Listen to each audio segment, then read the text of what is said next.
चल रहा है, बहुत कुछ स्टेटमेंट है, पैसा दिल्ली पर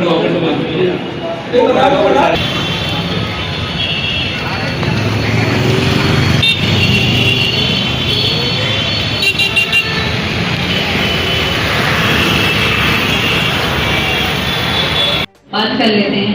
तो उस समय मैं सहारा समय में थी, सहारा समय में बिल्कुल नई शुरुआत सहारा समय की हुई थी।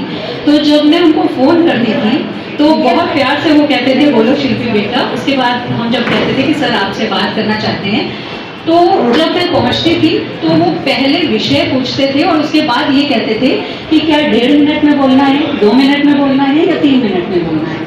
यानी जो मूलतः एक पत्रकार थे, लेकिन उनको टीवी पत्रकारिता की जो ज़रूरत है, यानी समय के भीतर अपनी बात कहनी होती है, उसी में अपनी मुख्य बात कहनी होती है।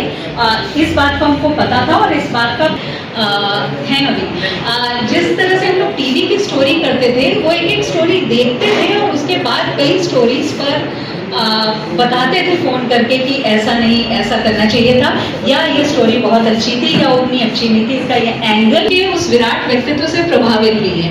तो उन्होंने ये भी कहा हमेशा कि जो भाषा है वो इतनी सरल होनी चाहिए, वाक्य छोटे होने चाहिए। और बाद में जब मैंने उनकी कुछ किताबें पढ़ी तब मैंने इस बात को महसूस किया कि मूलतः एक अंग्रेजी पत्रकार होते हुए और उससे भी बड़ी बात हिंदी पर इतनी महारत हासिल की, क्योंकि मेरी भी मातृभाषा बांग्ला है। तो इसलिए ये मैं जानती हूँ कि ये इतना भी आसान नहीं होता जब आप घर पर आप शुरुआत दूसरी भाषा से करते हैं, पढ़ाई अंग्रेजी में करते हैं, लेकिन बहुत सारे हमारे लिए जैसे जर्नलिस्ट हैं। अब मैं इस विषय पर आती हूँ, बहुत संक्षेप में अपनी बात रखूंगी। जब 30 मई 1826 को उदयन कुमार का प्रकाशन हुआ था पंडित जी, ब्रॉडशीट पर निकलेंगे, आर्ट पेपर पर निकलेंगे, अच्छा गेटअप होगा उनका, अखबार में सब कुछ होगा, लेकिन आत्मा नहीं होगा। अखबार वैसे निकल रहे हैं आज। तो वैशाली की थी 1922 में प्रॉडर जी ने वृंदावन में वो अखबार में उसको सजाने के लिए, मेकअप करने के लिए, लेकिन उस अखबार की आत्मा नहीं। आत्मा क्यों नहीं?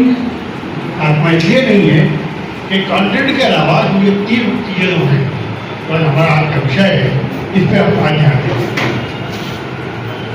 1922 में अखबारों की आत्मा के लिए तो वो सही साबित हो। आदरणीय विक्रमराव जी की खास बात थी।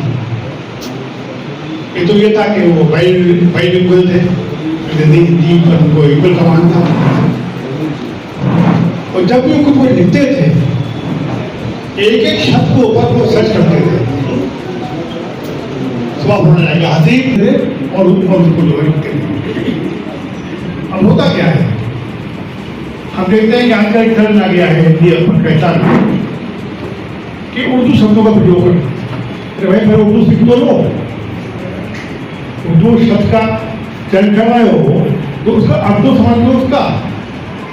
अब एक शब्द देखता हूँ मैं आमतौर से हिंदी अखबारों में, खिलाफत की 90% 100% लिखा है हिंदी के खिलाफत नहीं। नमस्कार भाई साहब, आज यूपी प्रेस क्लब लखनऊ के सभागार में आज डॉक्टर के विक्रमराव जी की स्मृति में पत्रकार सम्मान का एक कार्यक्रम किया जा रहा है। इसी उपलक्ष्य में सभी पत्रकार साथी यहाँ पर उपलक्ष्य में उपलब्ध हैं।